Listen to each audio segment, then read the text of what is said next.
It's like the second day of school here today to have the whole team back on board. We were encouraged this morning by our majority leader that committees needed to get to work, that we had a lot of backed up bills from the last year and that we needed to make good use of our time here. So we went ahead and called a meeting. Start off just kind of having a refresher on one of the subject matters that we know we're going to deal with again this year, and that's sports betting. So I thought I might give a little bit of an overview of what happened last year, the different bills and their outcomes, and we really only have one left in the breast of this committee, and that's Senate Bill 172 that deals with sports betting. It was enabling legislation for sports betting that I introduced, and it was tabled just before crossover day and was not taken off the table or acted on by the Senate, either yay or nay.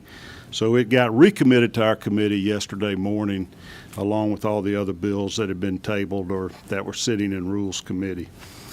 I made some notes just sort of thinking back. This feels like it's been a sort of a long process almost. It's been multiple years we have been dealing with these different gambling issues.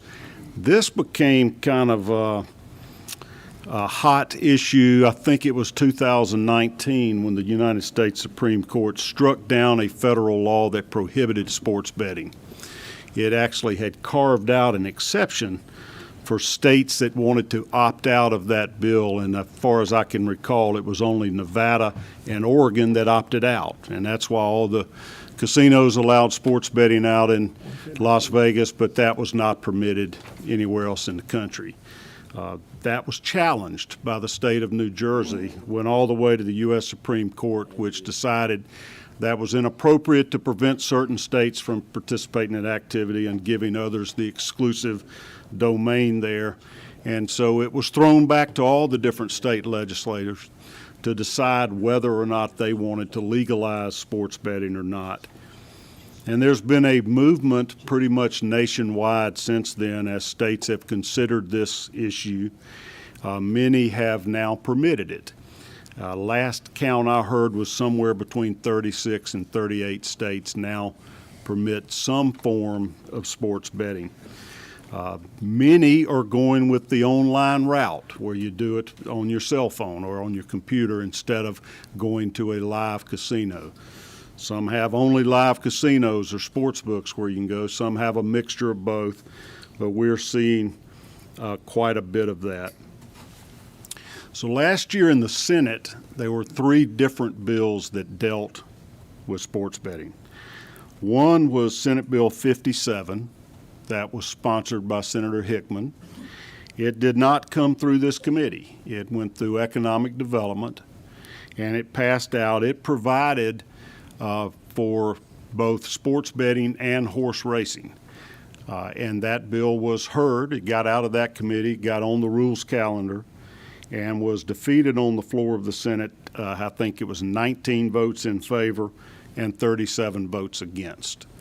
And that bill was crafted in such a way that they argued that it did not require a constitutional amendment. And it did that by defining sports betting as a lottery game that is already permitted under the Lottery Corporation.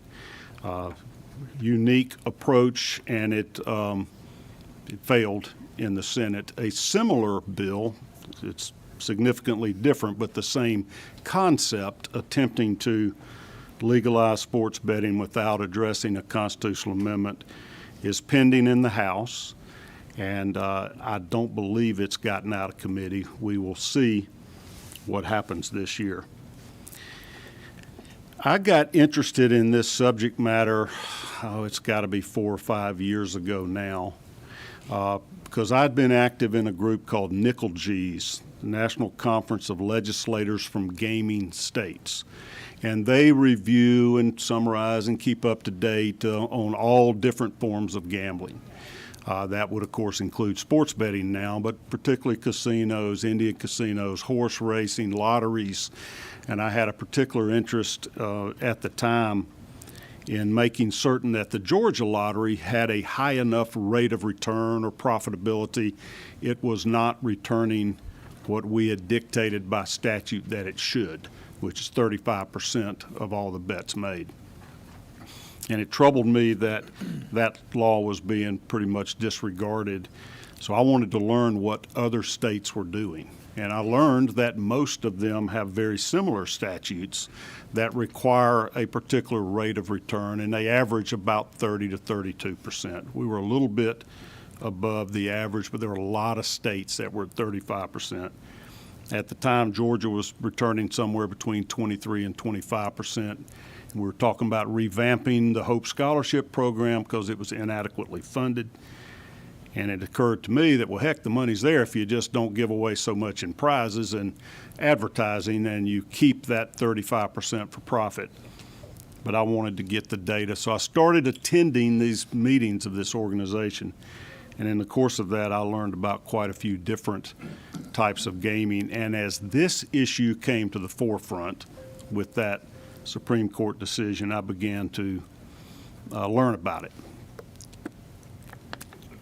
I had a meeting, I think this was 4 years ago, at the Atlanta Braves offices with not only their personnel but all the major league sports franchises who were pushing for it. And they're pretty honest that one of the reasons is this increases viewership. People will pay attention to games that's not their home team. Or even after the outcome of the game is over, it's determined, you might still have other bets that are proposition bets or live bets that make you want to keep watching. That increases the TV ratings, which increases, of course, the TV rights contracts that all of these leagues have been renegotiating, and the increases in those contracts has been exponential. Mark Cuban, who owns the Dallas Mavericks, says the value of his franchise has doubled just since the acceptance of sports betting. It is that much more lucrative because the interest in the sport has increased, which means the viewership has, so the TV rights have increased and other forms of revenue. So it is a game changer. It's really unique to have watched the change over time from the Black Sox scandal, from Pete Rose being banned from baseball, old folks like Tripp here, Paul Hornig got suspended, football running back. I mean, it was taboo to relate, have any gambling association with sports. And one of the main reasons is because it impacts the integrity of the sport. If you don't believe it's a pure contest that's being played without one team or the other shaving points or somehow having a financial benefit from changing the outcome, it's much less appealing to viewers. Well, that's changed so much now. When you watch ESPN, down at the bottom line, it's telling you what the betting line is, what's the spread on the games. They have on College Game Day, used to be the Bear, I don't know the new guy's name, where he picks his games of the week. What's the best bets, what are your super dogs, et cetera. So times have changed quite a bit. Some years ago, when I became chairman of this committee was when I was getting intrigued by this and thinking maybe it was time for us to approve it but to regulate it.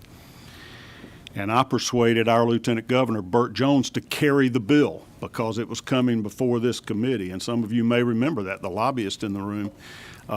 We heard that bill thoroughly a couple of times, and then I was instructed by leadership not to vote it out of committee. So we never took action on that.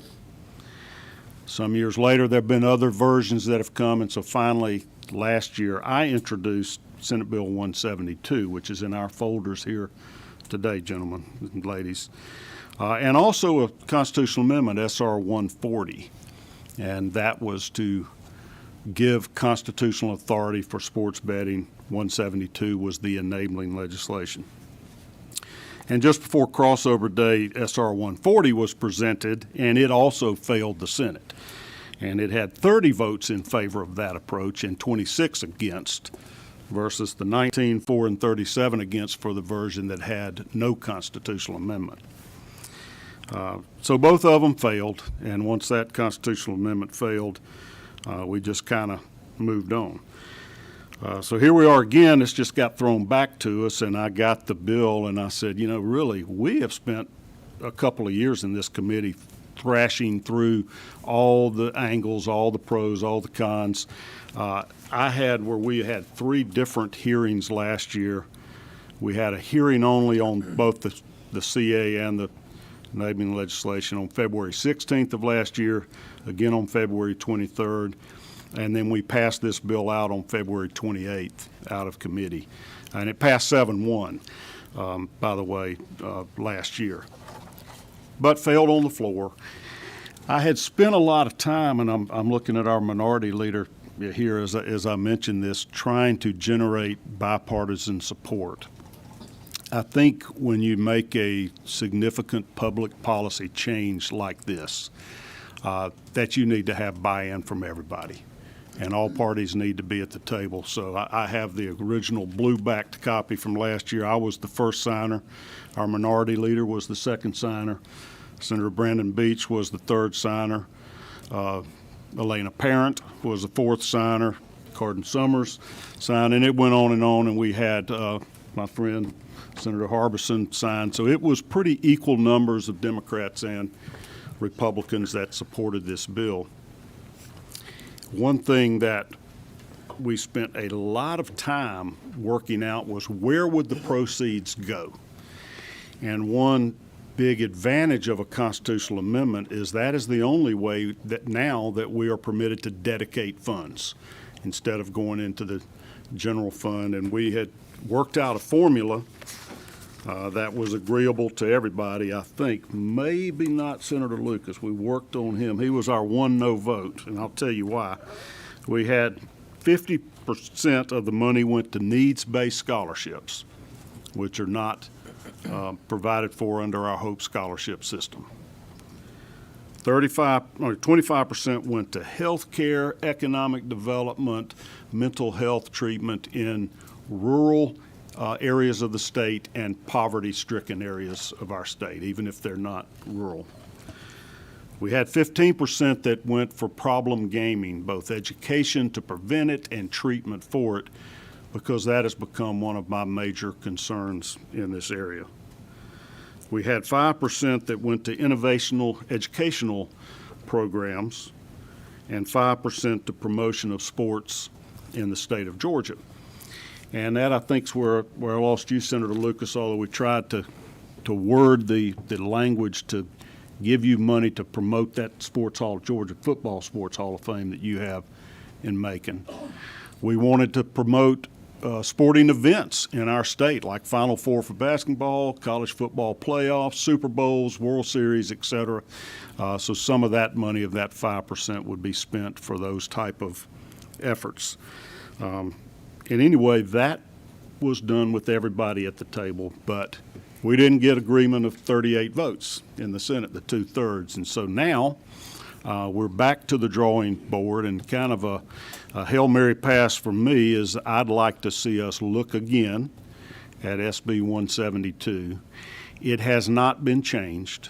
No changes other than a little bit of grammatical corrections by the editors in the Legislative Counsel's office, and the changing of the name where the Lieutenant Governor was given certain powers to appoint people to President of the Senate. And that's just a drafting preference of the Legislative Counsel's office. But other than that, this is the exact same bill that we've talked about ad nauseum last year and have voted out of this committee before. I wanted to talk a little bit about this whole concept of constitutional amendments versus going around that process. And I have in your folders, committee members, a copy of our constitutional provision that created the lottery. And I just made a photocopy out of the book. So that is the area in the Constitution that mentions this is Article 1, Section 2, Paragraph 8. And it specifically allowed lotteries and the nonprofit bingo games. and it told what the money would be spent for. It created the Lottery Corporation in accordance with this and dedicated its resources to pre-K programs and Hope Scholarships. And that program has been wildly successful for our state.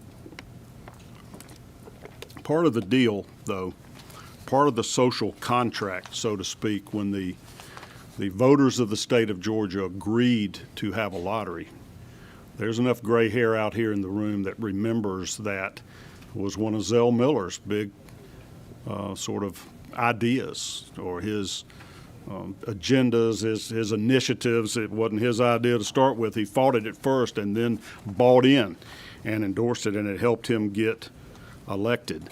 But part of that constitutional amendment allowed the lottery, but at the same time very specifically prohibited casino gambling and pari-mutuel betting. So it made it clear, all right, Georgia voters, we're going to ask you to approve a lottery. We're going to dedicate the money to education, but to make sure that we're not opening up the gates wide to all kind of gambling, we're going to make it part of our Constitution that there's not going to be casino gambling, and there's not going to be pari-mutuel horse racing, which is how they take horse racing bets in this state. It did give the lottery a little flexibility, gave the legislature some flexibility to allow other lottery games. Now, so I would remind you, at that time, there was no sports betting in the state of Georgia or any other state except Nevada and Oregon. It was illegal under federal law, so there's no way that was contemplated when the voters allowed our lottery, in my opinion.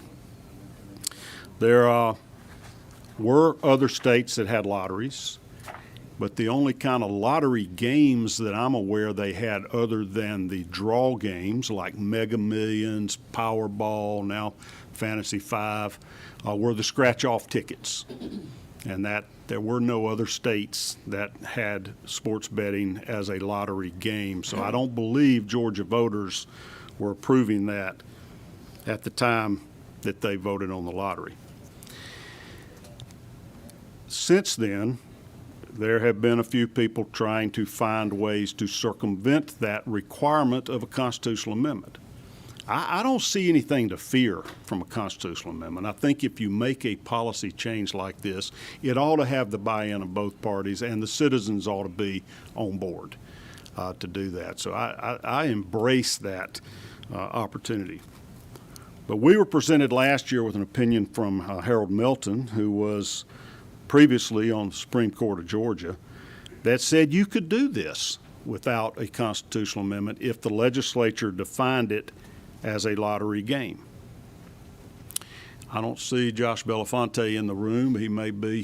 He's a back row like us Presbyterians, but he wrote a very insightful letter to Senator Hickman last February that also said it was possible to have sports betting and even horse racing without a constitutional amendment. A little bit different line of reasoning in his analysis.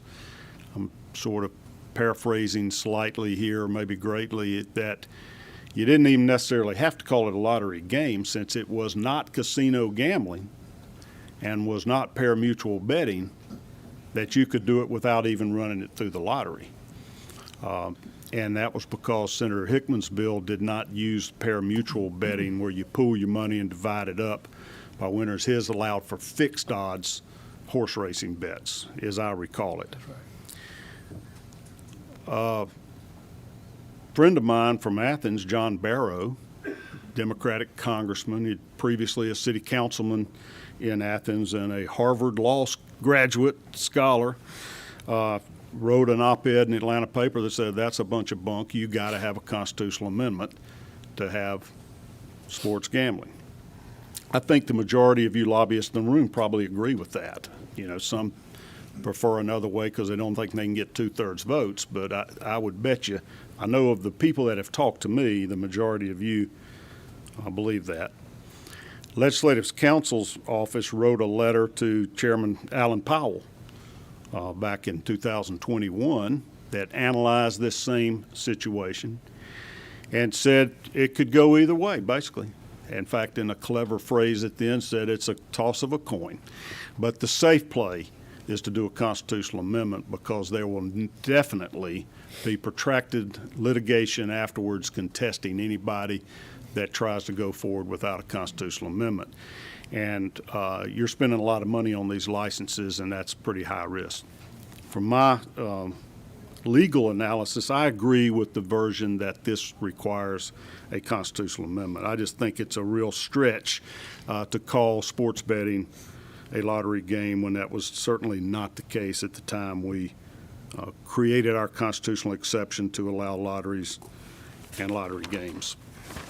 So this, to me, seems to be the way to go. It is, in my opinion, legally required. The other huge advantage of it is it allows you to dedicate funding. If you do it by a constitutional amendment, you can dedicate where the proceeds, the tax proceeds, the revenues are spent. And otherwise, there's only a very narrow exception. Up to 1% of our budget can be dedicated funding. Otherwise, it naturally falls into the general fund. And we may very well discover or decide, agree together that that's the best place for any gambling proceeds to go, is in the general fund, and let us do our job in the budgeting and appropriations process to allocate it where it's most needed. But we will be allowed to dedicate the funding if we can reach an agreement. My proposal last year was not agreed upon by 2/3 of the Senate, so we didn't get there. I do think the political reality gives us another reason to use a constitutional amendment, and that is that there are a lot of particularly conservative Republicans that are very hesitant to support gambling because their constituents aren't all in on this. And it's much easier to say, I will vote to allow the public to have sports betting, although I personally don't participate in that, more of a libertarian take on it, than might go out on a limb and vote for a bill that isn't accompanied by a constitutional amendment, just legislation, enabling legislation without that. I really believe the math will prove as we go through this session, and I think last year's votes did just that show there are a greater amount of senators that will vote for a bill if it's predicated on a constitutional amendment.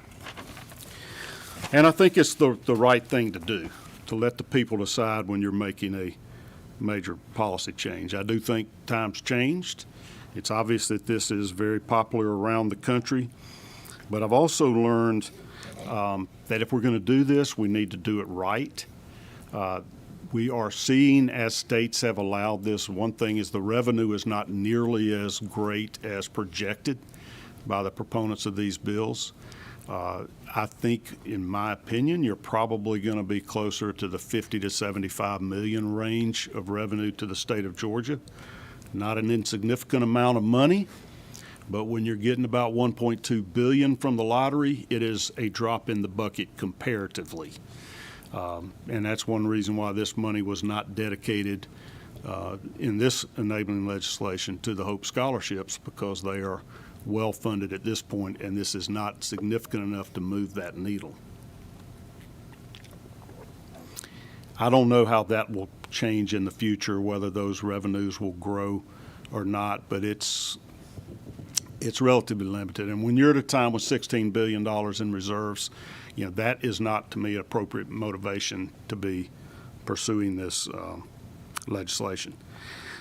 If we're going to do it, I do want us to do it right, and I think we need our job as a legislature is to set the regulatory framework, the rules, the guardrails, if you please, the protections for the public, and most importantly, I think we need to deal with the potential for problem gaming.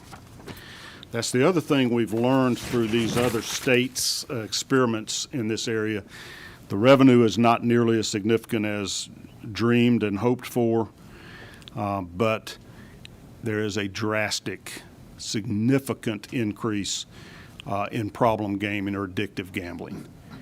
And for some reason, that is the younger males are particularly susceptible to that.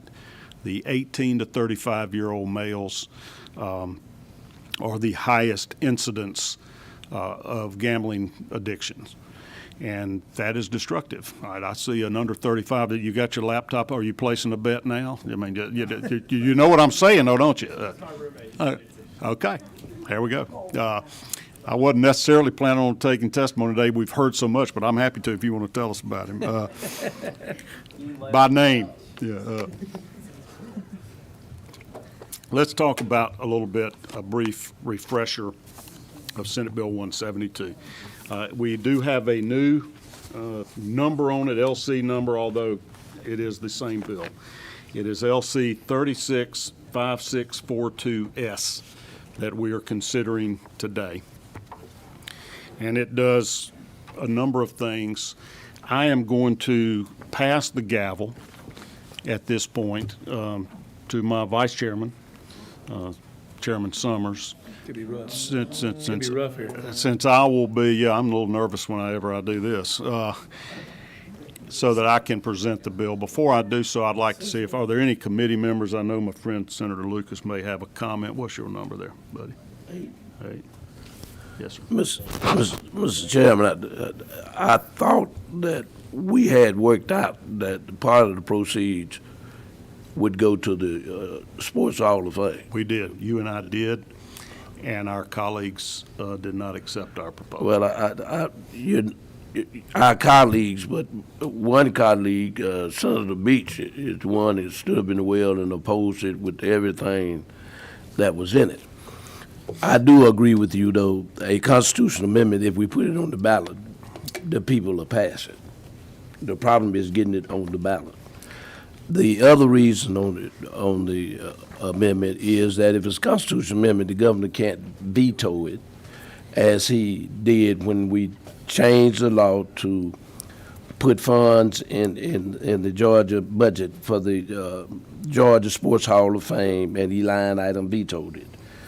And so we've been dealing with that. That Sports Hall of Fame in Macon is not a local Hall of Fame. It is a statewide Hall of Fame, and it's the largest in the country.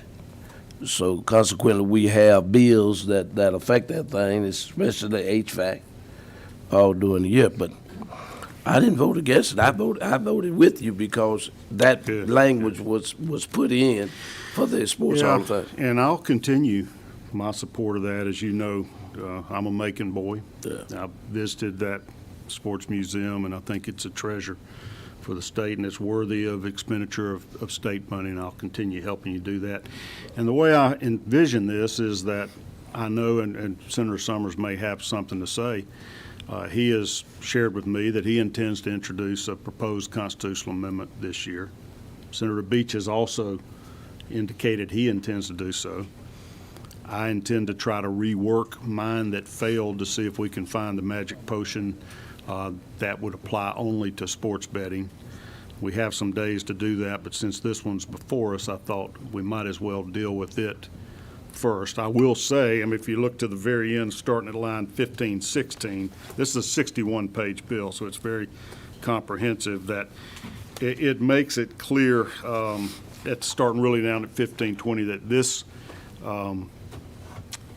is contingent upon a constitutional amendment being passed, right? And if one does not, this will be automatically repealed upon the failure of a constitutional amendment. So even though we don't know the details of the constitutional amendment yet, we know that we have to agree on one and the voters have to approve it before this becomes law.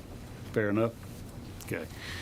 Anybody else? Did you have a comment, Vice Chairman? Anybody else on the committee have any general thoughts or overviews or ideas? Senator Harbison. Thank you.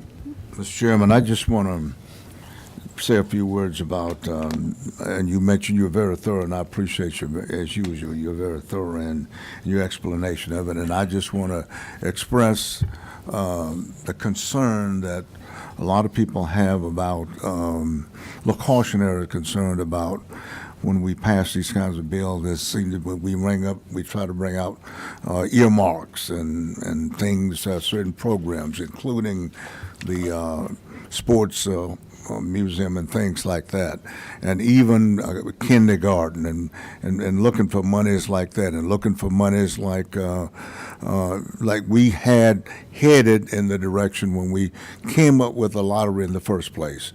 It was a flat-out need-based scholarship program. It was, and it was earmarked, and hopefully we'll come up, when we come up with the constitutional amendment, it will have our concerns in there about pre-K, technology deserts, and I think we can do those kinds of things, as you mentioned in the Constitution Amendment. I just want to let you know that we have those kinds of concerns in there.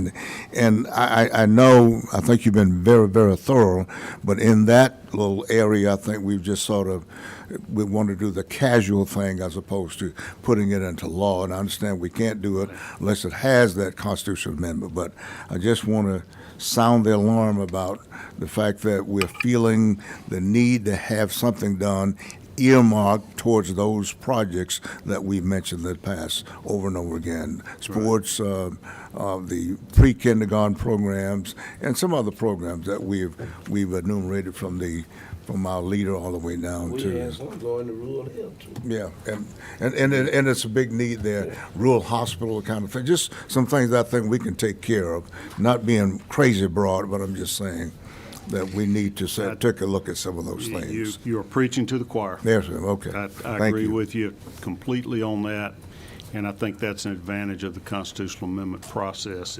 That's really the only way we can sort of lock in those earmarks, as you've called them, or dedicated funding, what I call it. Okay. And those are the areas For the that good of I people in the think state. are calling out for help. Okay.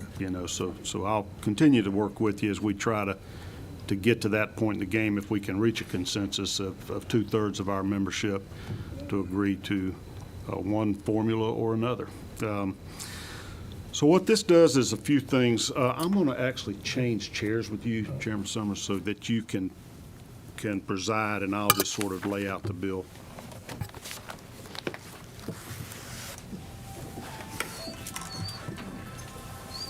Thank you, John. 7? Yeah, I'm lit. All right. Okay, so a brief overview, and I'm not going to go line by line because I really feel like we've talked about this quite a bit already. In fact, I presented it from the floor of the Senate already, as well as us having those 3 meetings in here last year and multiple meetings before.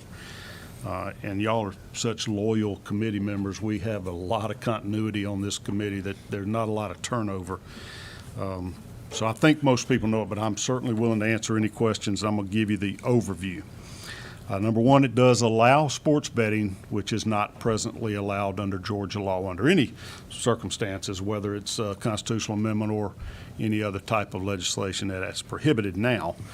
And it allows it in 2 formats. One is the online applications, or really any computer terminal, iPad, telephone that's a smartphone, et cetera, that can connect to a sports betting platform and make a bet, as well as any remote terminals. Some call those kiosks. If you are any gamblers that have been to Las Vegas and the sports books out there, they have look like little ATM machines where you can go up and type in your bet and put in your money and place the bet.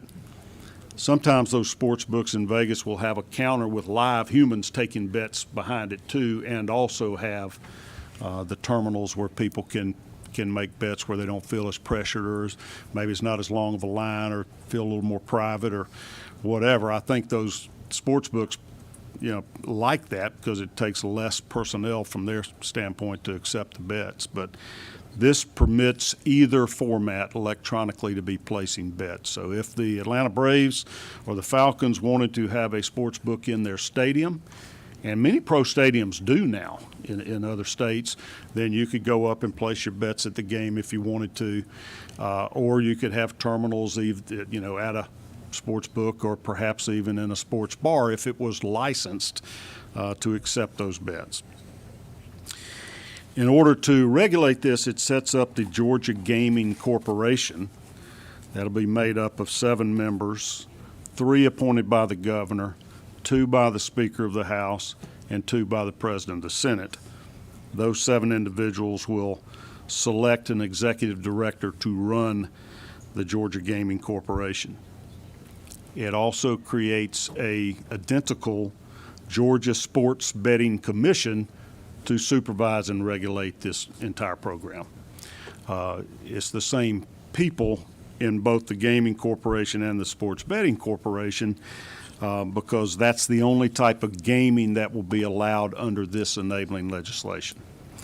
I see Chairman Stevens from the House here with us, and I think he and I have a similar vision in the event the legislature and the people of Georgia were to want to expand gambling beyond just sports betting.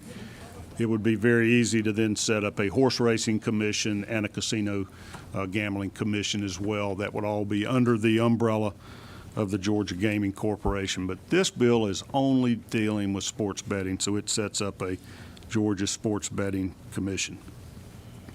That commission would then be empowered to issue licenses to people that wanted to provide sports betting, to the bookmakers, so to speak, as well as equipment manufacturers and whatnot.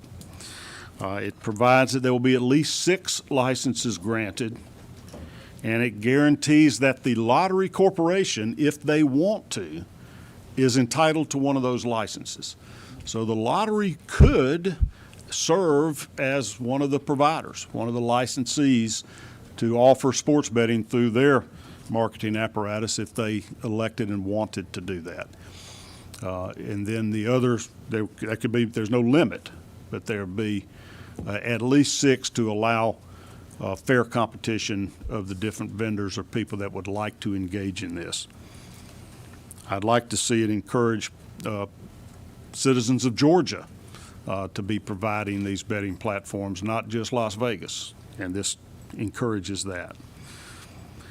It also then sets up for the taxation of the revenues, the profits generated from sports betting. It has 2 rates, and I'll tell you why. Generally speaking, it would be 20% of the net revenues from gambling activities. But it would be 25% for certain types of bets that are very high profit areas for the bookmakers. And those are parlay bets. I mean, some of you may remember the old parlay cards back in the day where you pick a number of teams and you got to get them all to win your bet, and they pay higher multiples than just the amount you bet. They're harder to win. They're more profitable to the bookmaker. Or proposition bets, which have become very popular as to some outcomes of events within a game, not just the outcome of a game. For example, how many yards is a certain running back going to get? How many receptions is a quarterback going to throw? Will there be a punt return for a TD? I mean, you can come up with innumerable proposition bets that are difficult to win. They have a higher profit margin for the bookmakers. And the most recent sort of development in betting is what's known as live betting, where there are new bets that are created during the course of the game. Whether a team's going to make a first down, this set of downs.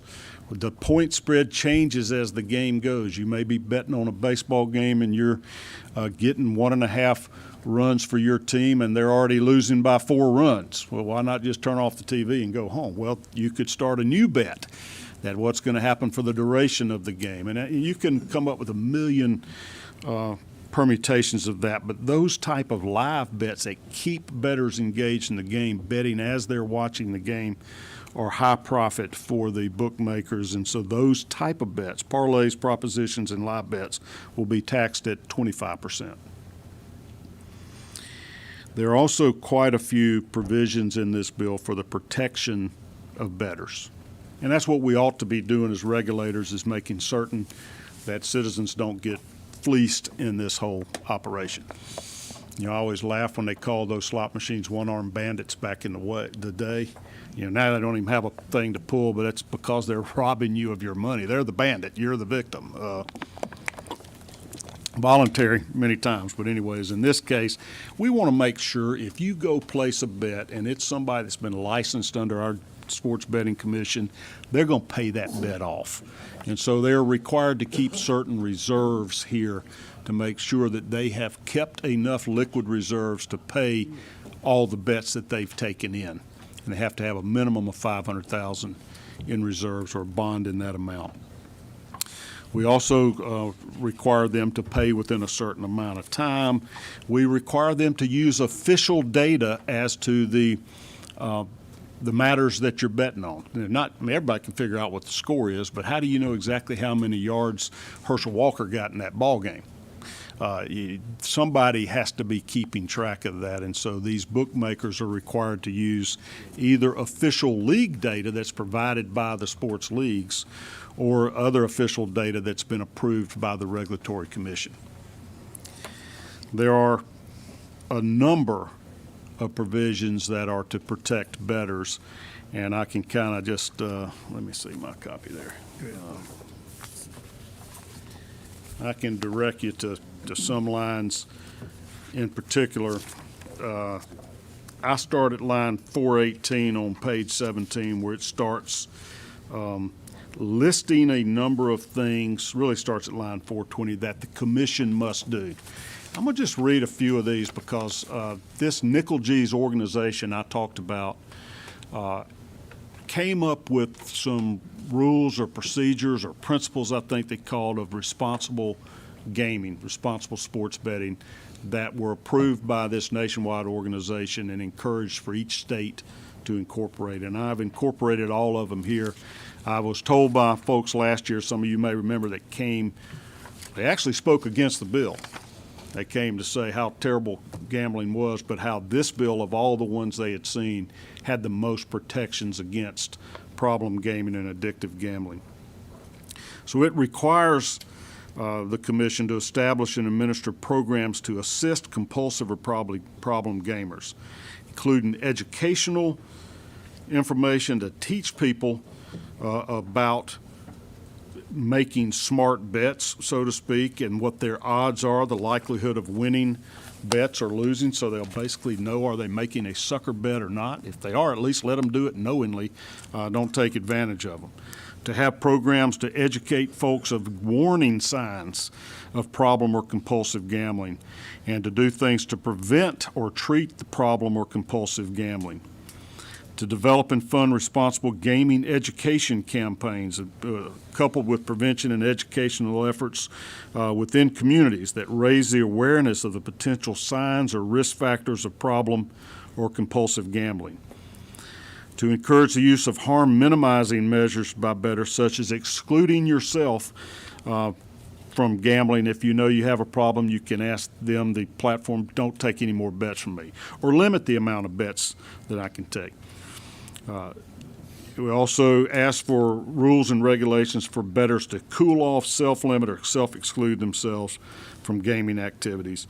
And we want statewide advertising guidelines to ensure that the marketing of sports betting is not targeted at minors. As I mentioned earlier, young people, particularly males, are very susceptible to compulsive gambling.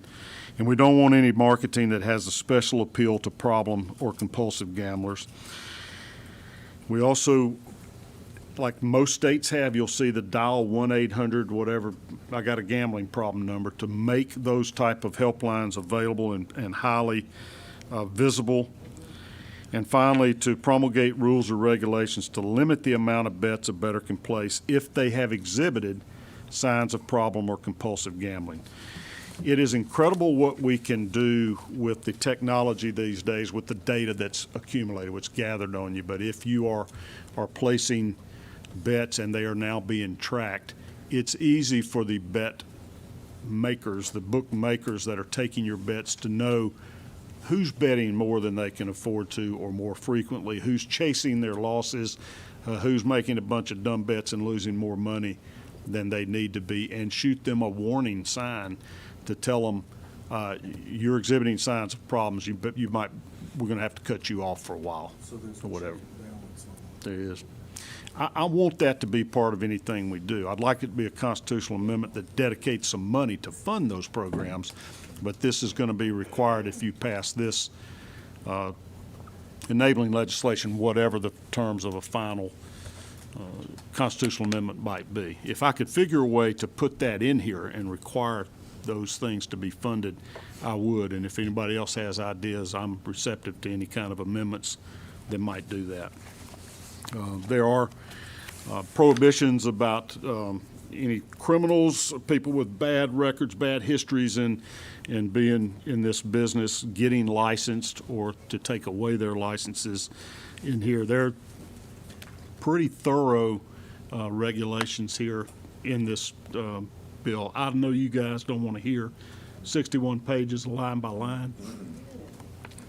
If you do, let me know. I think I'll stop here, Mr. Chairman. You're pretty good. Take any questions that there might be. Well, he was extremely thorough there, Senator Cowser. Any questions from the committee on this bill here? What number are you doing? 4? Thank you, Mr. Chairman. Chairman Cowser, you are probably the most thorough and well-researched presenter we have in the entire General Assembly, so thank you for your hard work. As I refamiliarize myself with this bill, because it's been some time since we did it, if you could just help me, do we have anywhere where we're actually defining net revenue as well as adjusted gross income? And those might be standard accounting terms. I just want to make sure that they're not being used to game the system. We do. Let me flip my pages and I'll be able to point you to it. All right. I can tell you what we basically do in figuring out your taxes.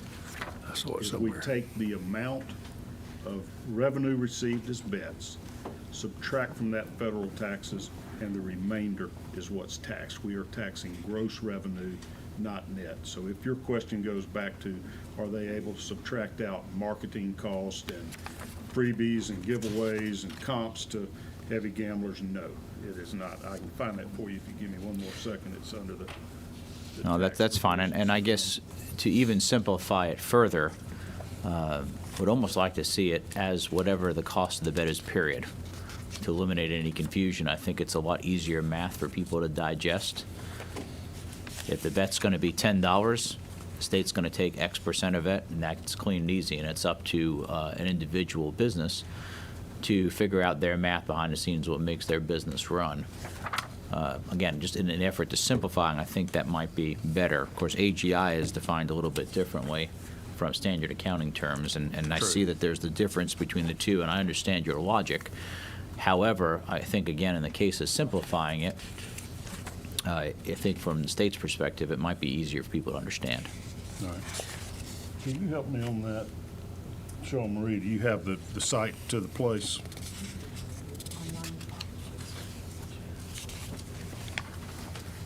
I saw it somewhere.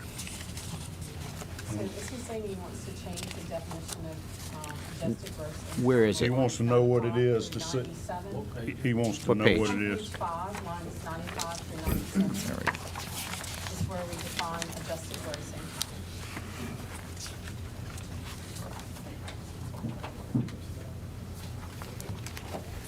Starting on 95, right? Yep. Page 5.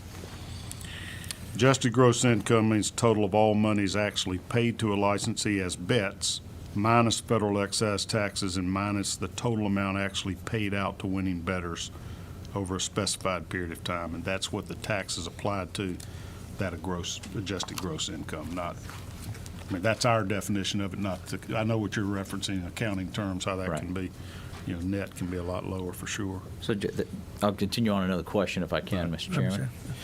Chairman Cowser, as far as the percentages are concerned, how does that relate? I remember us looking, I think it was either day 39 or day 40 when we had this on the floor. We had a spreadsheet we were sharing around that had what other states had for percentages. Do you know at this time, because I'm sure some have come online since we looked at this last, of where that would rank us? Above the median. Okay. And there are states significantly less that are 13%. There are some that are higher. My thinking in setting this tax rate was, what do we get from the lottery? And the lottery is now generating a profit of somewhere between 25 and 27%. So they have edged up over the years closer to the 35% we mandate. But I didn't want this type of revenue to cannibalize lottery sales profits. If people that elected to put their betting money on sports bet instead of lottery tickets, is the state going to make as much or less money? And so I was trying to get it at least as close as I could to the average that we receive essentially in tax money from the lottery. It's close. It could be higher, but like I said earlier, this is not as profitable as you might think for the bookmakers. If they were betting just straight bets, win or lose, point spread's 7. You bet for Michigan, I bet for Washington or whatever. One of us wins and wins the amount we betted. Say we both bet $100. You bet 100, you win your 100. It cost me 110.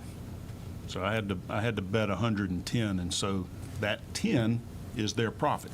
But they only made it off of me, not off of you, so they're really only profiting 5%.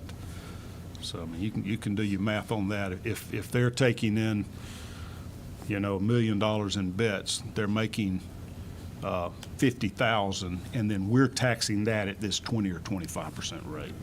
Thank you. And one final question, if I could. Oh, yeah. This may be actually to your constitutional amendment.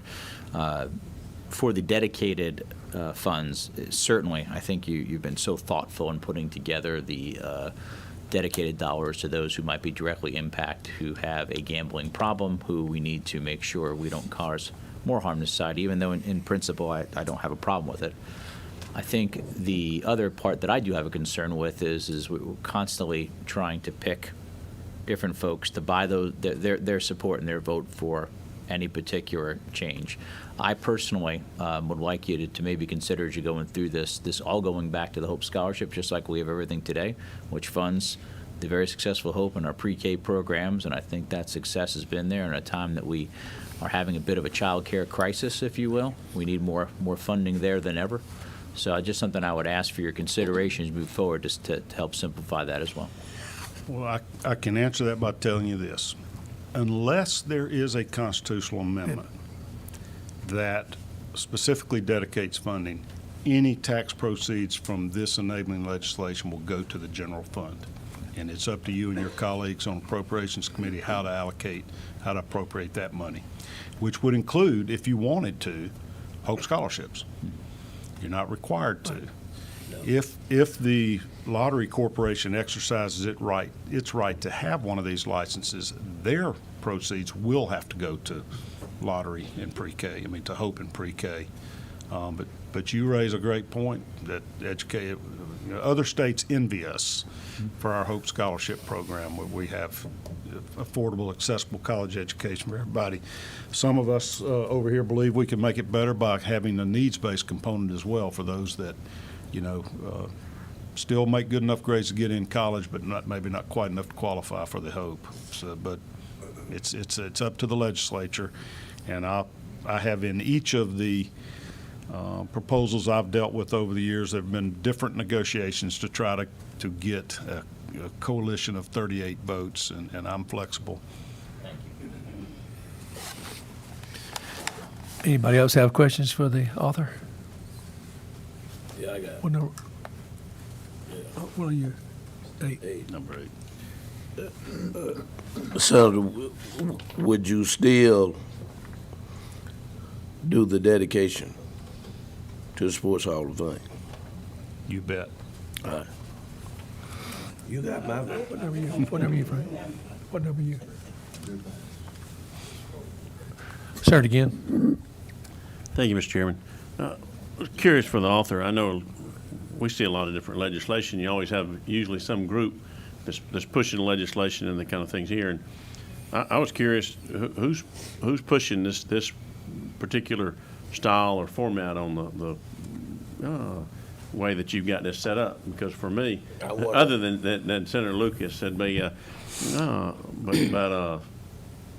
I'm just looking at it from a standpoint of, we've had people pushing the horse racing and everything else, and this is kind of a unique blend. Can you expound on that a little bit for me? I'm glad to. this might be a unique product. I essentially hand-wrote this bill, not virtually. I'm good at plagiarizing.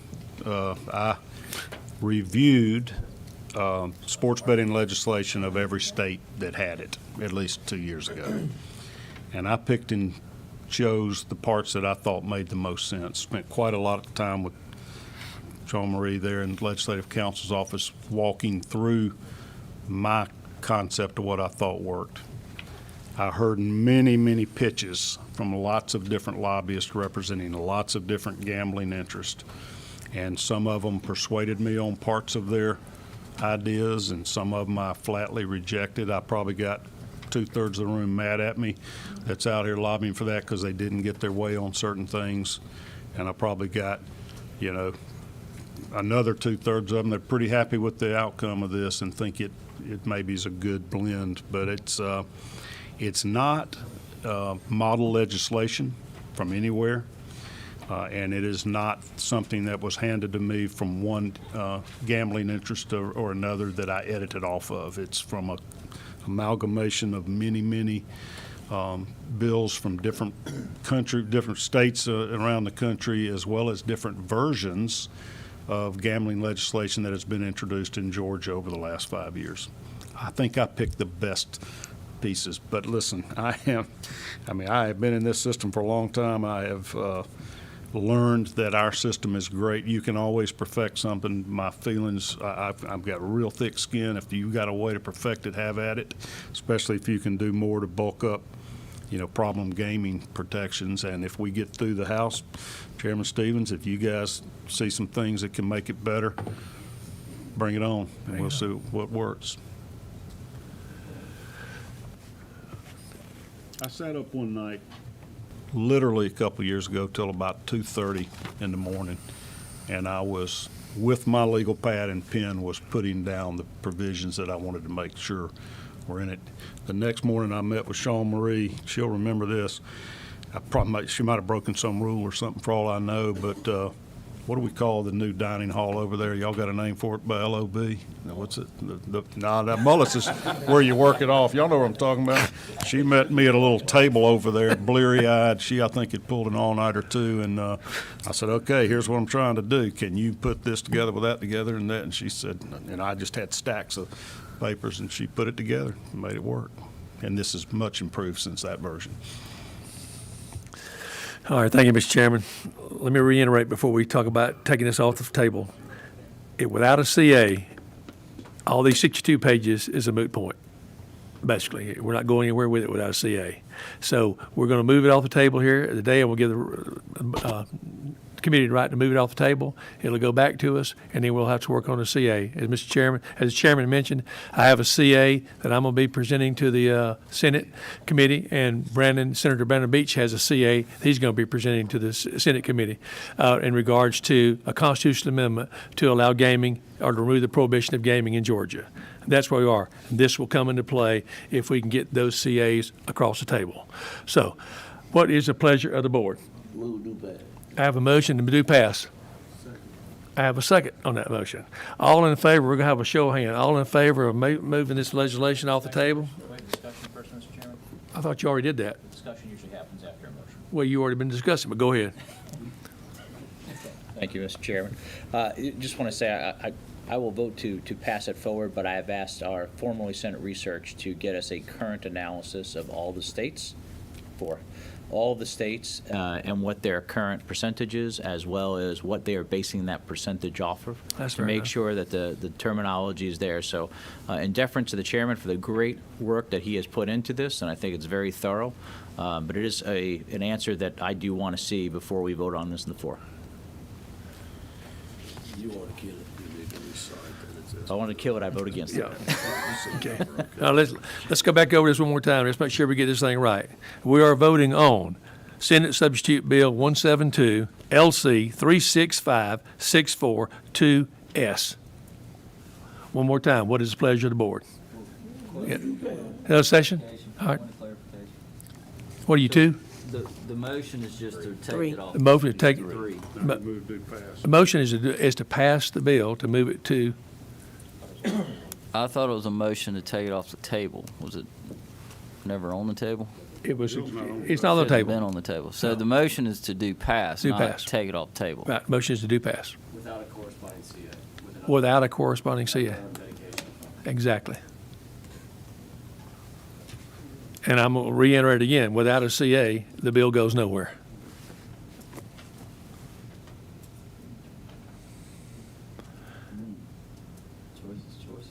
Choice is choice. Any more discussion on this bill? Be glad to move the table.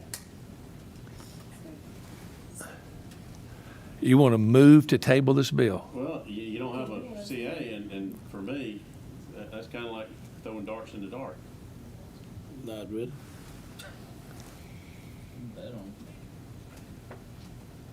We I ha- didn't make the motion, but I said I would be glad to. go ahead.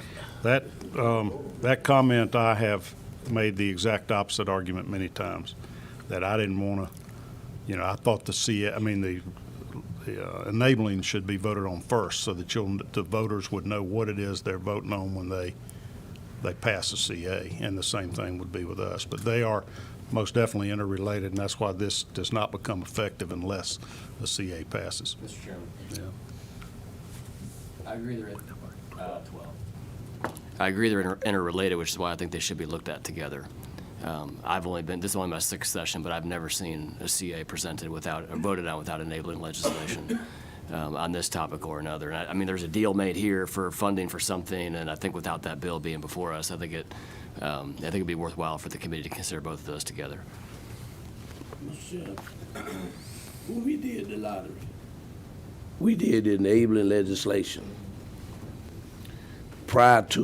before we did the constitutional amendment on the Georgia lottery. Senator Lucas, I was not here. I refer that to Senator Cowser. I'm old, but not that old. I was not here, sir. I was.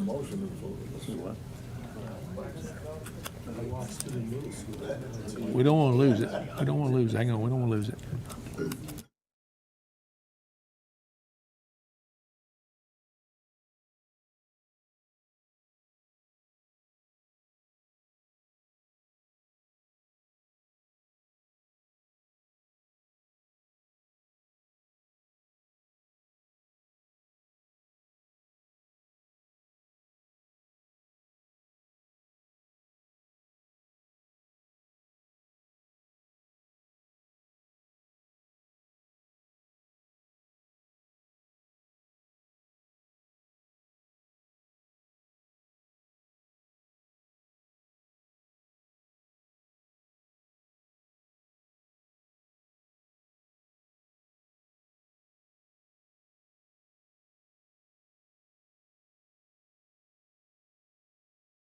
All discussion, I think we can figure out. I'm going to call the question one more time. This is a motion to do pass. What is the pleasure of the board? Move to pass, Mr. Chairman. Committee, you're right, Madam Leader, Ms. Leader. Move to do pass by Senator Lucas. Do I have a second? Not, I'll second if nobody else. Brett? Okay, so we have a motion and a second. All those in favor of passing this bill, raise your right hand. Well, 1, 2, 3, 4, 5, 6, 7, 8. 8. Motion has passed.